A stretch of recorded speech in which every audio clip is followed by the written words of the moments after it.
अस्सलाम वालेकुम दोस्तों, क्या हाल चाल है। उम्मीद करता हूँ सब खैरियत से होंगे, ठाक ठीक ठाक। किधर फातिल में तो हमारी पहले भी हमने बनाई थी जो छत, जो हमने कंप्लीट की है, वो कुछ काम उसका बाकी रह गया था।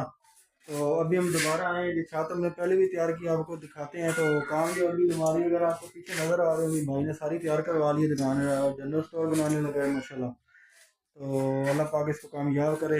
दुआएं करें, कमेंट में बताना कि दुकान कैसी तैयार हुई। अभी हमारा कुछ काम रहता है, वो आपको दिखाते हैं।